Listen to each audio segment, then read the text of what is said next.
Michael Kitces. Hello, Carl Richards. How are you? I'm like, I don't know how to express how good things are right now. That's quite good. So good. That's good. That's wonderful. I'm happy for you, man. Beautiful time of year. We've got thunderstorms rolling through in the afternoons. Like it's green. Like we can see the grass. The snow is melted. Well, I say you Down, get that down up in low. part of the time of the year in Utah, the mountain. Yeah. Yeah. So it's been super good. Yeah. Very cool. Yeah, we're getting similar here. I'm in the DC metro area, which unfortunately they kind of built on a swamp. So the dead of summer is really not pleasant. It's like there's Yeah. a lot of mosquitoes and a lot of humidity and a lot of unpleasant heat. But late spring, early summer is really, really nice here. Like if you're going to visit DC, come in the spring or the fall. Like the summer is miserable and we just don't know how to handle the winter here, even though we only get like an inch or two of snow Right. once or Right. twice a year. But like come in the spring and the fall, it's beautiful here. Amen. So I think we're continuing on a theme, aren't we? Like some sort of, No, I want to go a little bit of a different direction. I mean, last episode we were talking about just like business fee metrics for clients, all that benchmarking math I love. I actually wanted to go a little bit of a different direction today. That I'd had this conversation. It's like it's conference season, so been out talking to advisors and had this lovely conversation with a young new advisor. We'll call him Jerry, obviously not his real name. So Jerry's in a small independent firm, associate advisor type of thing, where to his firm's credit, like they're giving him opportunities to sit in on client meetings. They're like giving him chances to start like talking in client meetings and like Jerry learn to, let's practice how you deliver to clients. But as Jerry put it, like just, and then the moment comes, and then I get really anxious, and then I start kind of stumbling over my words, and then it doesn't go well, and it's not feeling very good. And like, I want to be an advisor, but like, the essence of it was like, just how do you get comfortable in client meetings? And I recognize like for some advisors, like, bring me the clients, I want to talk. So like this is not for you if you're one of those. right. But Just relax. but join us because you may hire one of those someday, or you may be even an advisor who has one of those in your office who maybe is struggling. So like, look, if you are an advisor who has the gift of gab, more power to you. But I thought this was like a powerful opportunity to talk about how to help advisors like Jerry, because I realized like there's this, I don't know, the self-selection bias to reality. If Jerry came to the business 20 years ago, Jerry would already be gone from the business, because Jerry would only have clients if he went and prospected for them and got them himself. And I'm pretty sure that particular part is not Jerry's gift and skill set on this earth. But now we live in this realm where advisors who are not necessarily bringing some like natural gift of business development and building rapport with people and bringing in clients are getting opportunities at firms like this to get into the business and to learn on a more steady pace and develop their careers professionally over time.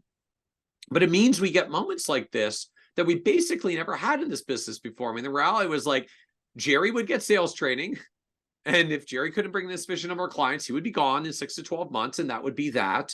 This whole idea of how do we support and help young people that maybe are not quite this naturally inclined, but are trying to get there. They want to be advisors. They want to serve clients. They want to give advice. They want to do this, but they need a little more help. How do we help? Or, from Jerry's end, like for all the Jerrys who are listening, like what can Jerry do to get more comfortable in client meetings?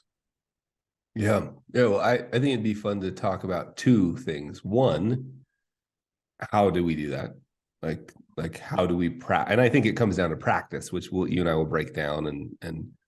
But the second thing I want to get to, and I don't know if we want to start there, but the second thing I want to get to is, should Jerry become more comfortable? Like it's worth having a discussion about that. So where do you want to start? What do you think would be most helpful? Um, I think let's start on the practice end, but then I really do want to come back to your very good question around like should Jerry be pursuing this? Yeah, should that be the goal? Yeah.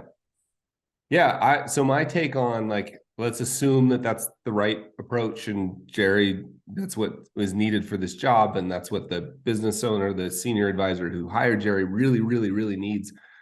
Then I think it really does come down to it feels to me, first of all, well, yes, deep empathy. It's hard for me because that's never been one of my struggles, like talking to people, but I know it is for most people. And so I have deep empathy for it, or at least sympathy. And it feels to me like, because I've read a lot about, like, it, how do you overcome your fear of public speaking? Well, it's exposure therapy, right? you you do a lot of public speaking. Although Yeah. I would And you do a little bit at first, and then you do a little bit more and a little bit more and a little bit more, like you practice. so out of curiosity, like, do you have any fear of public speaking now, or like is I it haven't, water I off the have, back now? I have a fear that I have learned to recognize, um, that shows up with the people who aren't watching the video, didn't get to see Mr. Burns. Say Carl is holding up Mr. Burns from our episode many months ago. I don't remember which one it was, where we Yeah. talked about the Mr. Burns analogy. You actually literally have a Mr. Burns. You know why? Just, this is important. This is one of the best gifts I've ever received. Justin Castelli Yeah. sent me Mr. Burns after hearing that story without any like Nice. So this prompting or anything. you can look it up. This was our imposter syndrome episode. So I still have that fear almost every time, which I've learned to recognize as good. It's fuel for me now. Like I actually want to do things where Mr. Burns shows up, and that'll make much more sense after you go listen to the episode. But I don't have any other kind of, the kind of fear that I've heard people talk about, like paralyzing fear, and I haven't experienced that in a while, but I have the, like, what am I going to say? Yeah. These people are going to find out, which I've learned to just call that imposter syndrome. I don't know if that's the same thing. Yeah. But I find something similar, and I think it's worth reflecting in this context. It may come back to part of the recommendations for Jerry. Like I find a similar phenomenon. I mean, like I was, I do a lot of speaking now. I was not a public speaker by background. I mean, I've always been a raging introvert. Ironically, my college major was theater because I did lighting design and stage management. Never, ever, ever, ever, ever on the stage. Once when I had to run out there to catch a set piece that was falling because someone pulled the fly system the wrong way and dropped the thing off the hooks. So, was never one to be out on the stage performing in front of anyone. Took a long time for me to get comfortable with it. And even now today, like the stage fear, like the anxiety in the minutes before, it's getting started or going out on stage or wherever, it's like, it's still there. Like the heartbeat picks up, the anxiety picks up, the like, that point where you could just sort of feel like your body is like priming for the possibility that there may be a fight or flight moment here coming at some point. Right. I don't get the paralyzing level. Oh my gosh, I can't get out there. But I do still feel that. And similar to what you said, Carl, from your end, like I've gotten to the point now where I can recognize when that's happening to me and just say like, oh, okay, we're in that moment. Like, right, getting ready to go out, getting primed up here. Like, okay, I don't actually have to be anxious about this moderate flood of whatever neurochemicals are that apparently washing through right now, but I can pause, say like, okay, so it's that moment. All right. So just make sure I'm harnessing this in the right general direction, and then get out there and get started. And inevitably about 30 seconds in, I'm like, okay, now I'm just back into the normal routine again. But the like, in the theater moment, it's like the moment before the curtain goes up. To me, again, it's still there. Like even after all these years, and I don't know what it is, 700-800 events probably that I've done. Like Yeah. it's still there. It How, doesn't okay, let's use you as an example then. How did you, when it was like legit, so what did we call it? We're calling him Jerry. So when it's like it was actually a barrier for you. it was a barrier for me on clients early on, ironically How more did you so deal with it? than the speaking end. Well, honestly, like how did I handle it? I got freaking more letters after my name than in front of my name until I felt like I could go into the meeting confident that I knew what I was talking about, wasn't going to screw anything up. I mean, that really was like the Wow. alphabet soup after the name for me. Like that Mm, was the confidence builder I needed. And if you want to judge my level of fear in meeting with clients, judge it by how many letters I had to add after my name before I got to the point where I that's was fascinating. to be there. So let's just say I was digging out a pretty deep hole. It's more letters Yeah. after my name than in it now. Uh like that it came from that place that just like for me, the script, I mean, it's a version of imposter syndrome. I don't really know that much. And I mean, I started right out of college. Like, I'm young, I look young. I don't have any credibility. I don't actually know that much. I was a psych major, theater minor, liberal arts grad. The only way I was ever getting to the point where I felt like I could talk in client meetings and A, just not feel like a fraud, and B, like feel Mm, like I could have confidence in what I was saying, that and like actually sound like I had confidence in what I was saying, which is like I had to actually get confidence, which for me was like I needed to nerd out and mm, get to the point where like mentally I was there. Now I know that's not everybody, like different people come to it from a even those who have some of that fear come to it from a different place. So I don't know that that's everybody's version of therapy through that moment, but like mm. that's very much where it came from for me Wow. in building it up, and indirectly is why like look, I'm still on the learning journey because I also just like learning. So like I'm continuously like I'm a voracious reader of books and content. I love plowing through that stuff, but like I did stop adding letters after my name after a certain point, and part of it is because the firm told me I couldn't have any more lines on my business card. uh True story. But the secondary part where it was like there was a point where like, okay, I don't need any more letters to prove anything to anybody. I'm Mm, just doing this for my own personal learning journey. And that didn't stop because I'm a nerd and I like learning, but like I don't need to do it in ways that produce letters anymore, which for me was like then it yeah. shifted from a lot of classroom and kind of knowledge into a lot of books and articles and now podcasts and like other realms where I can do the learning thing that I like to learn. But got to the okay, I don't feel like I have to prove anything to anybody anymore. But I mean, no joke, that was close to 10 years of my career. Yeah. I was adding letters before really getting there. I guess it was about 7 years that I was really, really immersed in that. That's really, I mean, thanks for sharing that, by the way. That's super interesting. I did not know that. I did not know that that's where the letter thing came from. And And it it's that. sounds like it's still really resonant with you. Like you can feel like, oh, that was really scary. Like you can Yeah, I relate mean to that a lot. the client end got comfortable. I mean, there is not overanalyze it. Like there is a difference now. The client ends like I'm through that.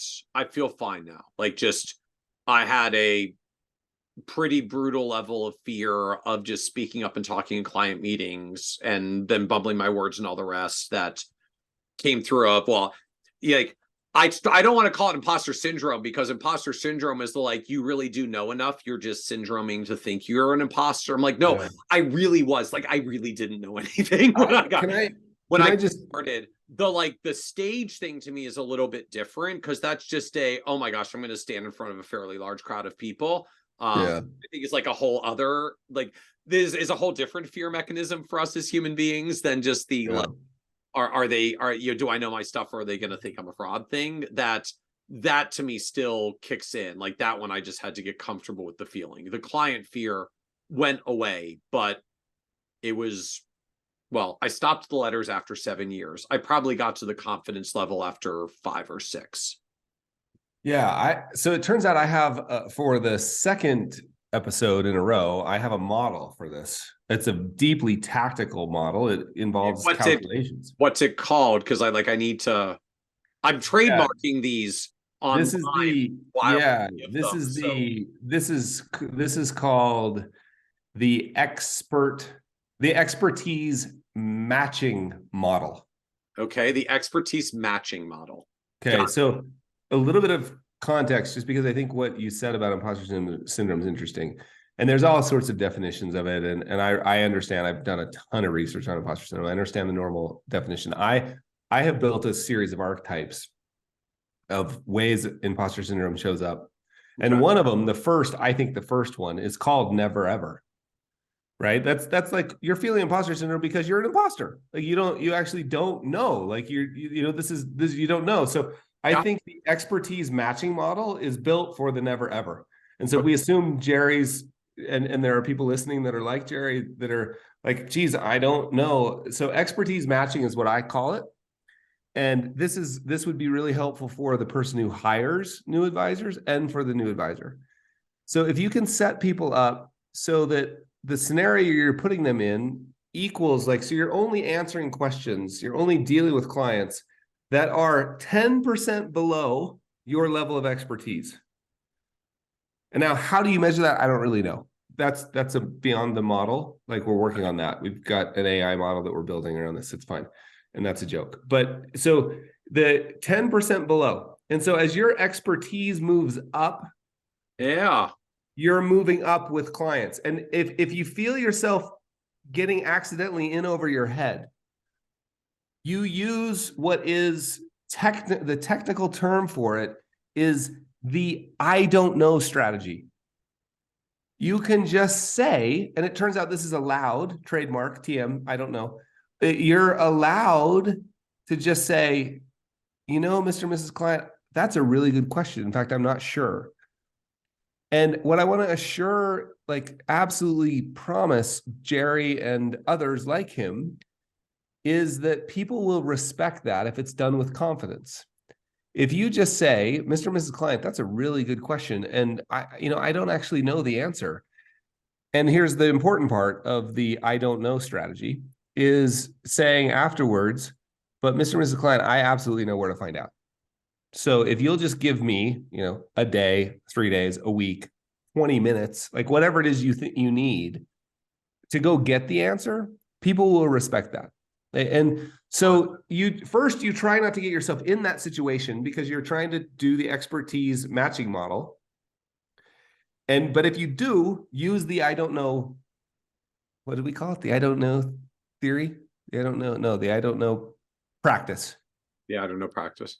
Well, I How's there's an that? important part that you highlighted there in that, like, that mini script of how you do the I don't know, because I do feel like there is something even about the I don't know conversation that changes as your career build, like as your career and confidence build, right? And like this, I look at this my context, like I couldn't say I don't know. I felt like I couldn't say I don't know Yeah. for like 25-year-old me, Yeah. because I'm fighting so hard for my credibility in the first place, Yeah. and to look like I'm old enough to actually be a financial advisor and legally buy alcohol and like all those things I was feeling then. Because I looked young. Uh like that was a big struggle to even be able to say that. Now, like, if I'm doing something I say I don't know, a bunch of people are like, we stumped the Kitces. That's awesome. Like, now it's a game to people because I built my career in professionalism to a certain level where now, like, it's fun to play Stump the Kitces. But uh back then, like, that was real. That, to me, like, that still would have been really hard for me. But I liked how you phrased it. Like, I don't know, but I know where I can go to get that answer for you. Give me a day and I'll come back to you. Like that, I think I could have said, because like I know where I will go to find that out, is a like okay, I'm still claiming like an expertise credibility moment back here. Yeah. Yeah. No, I think, yeah, I don't know, but I can get you an answer. I don't know, but I know where to go to find out. I And think I, no, but I know where to like. I don't know, but I'll get you an answer. Is like, yeah, I don't know anything, but I work really hard. Like, at least for me, that didn't cut it for me because I didn't want to admit I didn't know things. But but I know where I to find out don't feels know, better. but I know where to go. Yeah. Just like I don't know, but I know where to go. Like I got that right back to what I know after all. Like that's Yeah. maybe that's just my own particular version of the neurosis around this, but that Yeah. that phrasing resonates with me quite strongly. Well, I just wish we could like embody, like at 23, 24, 25-year-old advisors to know that that is totally acceptable and is only going to continue. It's purely like it now it's like your job actually isn't necessarily to know. Your Yeah. your job is to be able to figure out. And so your ability to say like, hey, look, I'm in the middle of some uncertainty here, but I'm comfortable in the middle of uncertainty because I've done enough reps now to know that like I know how to sort out uncertainty. That is where I come all the way back to Jerry, like do the expertise matching model and then pull the I don't know string, and you should be fine. And maybe the person who's in charge of Jerry's, not in charge of Jerry's career, but the person mentoring or who hired Jerry can help be really careful. Like, let's try not to throw these folks in the deep end too early. Yeah. The other thing I do want to come back to on this theme now. So again, I feel like there's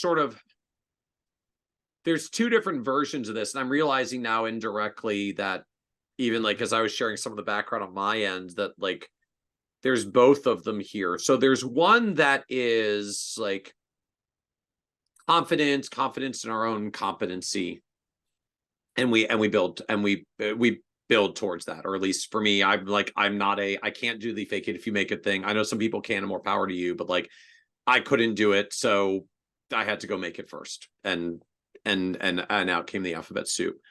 The second part is like being able to manage yourself through those moments so that even and including when a little bit of that anxiety or whatever it is wells up, that it doesn't have to dominate me and control me.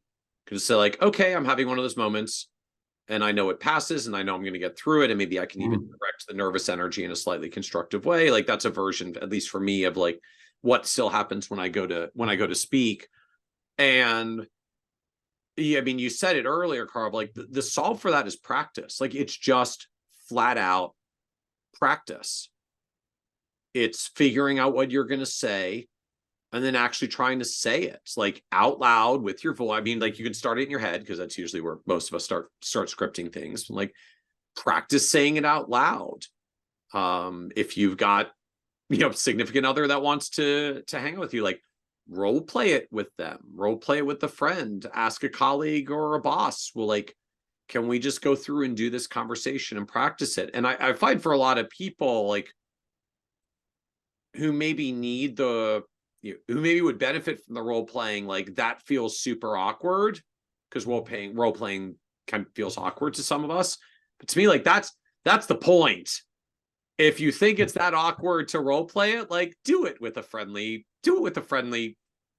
colleague or family member or friend or significant other, who it is. Like, okay, then do it in a safe space where you can practice it until it doesn't feel so awkward anymore, until it feels more okay to navigate it. I again, like I think of this from a little bit of my roots in the theater world. I know like a lot of advisors don't like to practice things because like if I practice it, it sounds rehearsed.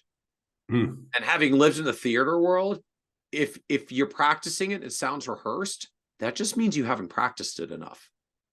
Because the people who are the best at it have done it practiced so many times and done so many rehearsals. They're on the other end of it sounds rehearsed to where it doesn't sound rehearsed anymore. It sounds natural, except they're actually doing the scripts that they've studied and done a bajillion times in rehearsals. And that's why they can both do it so comfortably and even like improvise and wing it if something awkward happens because they know the script's so cold automatically that they're not in their head trying to remember what's my next line and what am I supposed to say next and what else is going on. Like the script of what you plan to say becomes so natural that now you can actually spend most of your time and energy focusing on like, how am I in this moment? How is the client doing? How are they taking in this information? And that comes from practice. So I really would echo the, like, we don't give nearly enough credit for practice. Say it out loud, not just in your head. I mean, you can start within your head, like out loud with words, in front of a mirror, in a camera, and go back and watch yourself recorded. And you will be mortified because we are all, almost all, horrible critics of ourselves. But that is the only way you learn. Like, you know, the athletes who get to do great tend to be the ones that are willing to go back and watch the tape of themselves, as bad as it is, because that's how you get better. Find places to role play, find people to role play with you, and just practice it. Totally. And it does get better. And now let's make sure we talk about, so I think that's an independent discussion. Mhm. And then there's a separate question, which is, Yeah. even if you do that practice, it may still be, you may be able to overcome the like fear and you may be able to do it, but it may not be the thing that energizes you, even after all of that. Yep. You know, because I'm actually really good, at least I used to be really good at spreadsheets, and I don't like doing it, right? But I was good, like I got good at it, and I don't like doing it, so I quit. You know, so I think the same thing applies here, and there might be another question to ask, which is just like, and Dan Sullivan uses a term and he's trademarked it, so we got to give him credit, like this unique ability term. Yeah. Like if, and the way I think of unique ability is the thing that gives me energy, right? It's energizing. It may still be hard, by the way. Like you can still have like some of the stuff that I think of as my unique ability is still hard for me to do. Like it's still like, you know, taxing. But it's Yep. like when I do it, I'm like, that was great. Like I'm most likely to get in the zone there. So the question would be like, is Jerry better suited to do something else inside the business? Like, and Yep. I would be thinking of this as like both Jerry could be looking around going, I don't get a lot of energy from that, but I really love this. And be pitching that to senior advisor, boss person. Yep. And boss person could be thinking, I wonder if there's a way for me to use Jerry's talents in a little bit different way. Yeah, I do think that's a fair recognition that, particularly as more advisory firms are growing and kind of scaling up, there are other roles emerging that don't involve clients, that don't Right. involve client meetings. Like maybe you're an internal paraplanner. Maybe eventually you become like a senior in an advanced markets or expert internal resources team where you just nerd out on stuff all day long and then you handle questions that come in, but they're not your clients and they don't have to be. Maybe you actually like managing people, but not necessarily doing the client facing thing. And you end up becoming a director of financial planning and building a department of people that do financial planning or get trained on financial planning.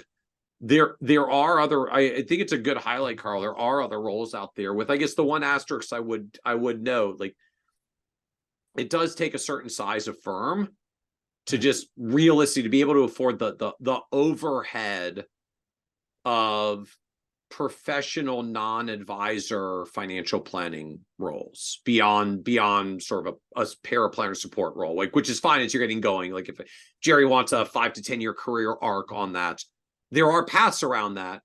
Directors of financial planning, senior subject matter experts in a planning centric firm, but the firm has to be a certain size, usually at least several $100 million under management, like several $1 million of revenue for a director of planning kind of role, and often 10 to 20 plus $1 million of revenue. So you're talking about a billion or more dollar AUM firm to get like senior subject matter expertise roles in the firm. So there are not quite as many of those jobs, and they don't exist at all firms or even most firms mathematically.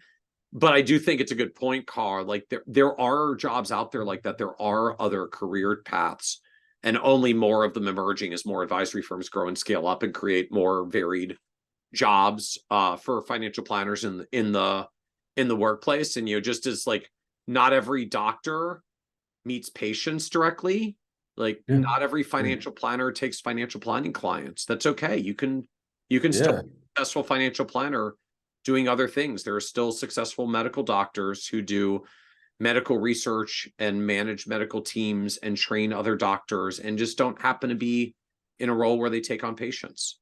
Yeah, I've even seen somebody thought they really wanted to be a financial planner, finding out they love digital marketing or they love operations, right? And you're like, oh, this so that puts the firm much smaller in terms of size, that where Yep. maybe I could do some of the back office paraplanning and I could be the operations person. Yes. Like, Which and a I lot could of be the firms marketing person, right? Like, so I just would be open to the idea of like, hey, we have found a lot of success at Behavior Gap HQ on just thinking about, oh, we really like working with this person. Yep.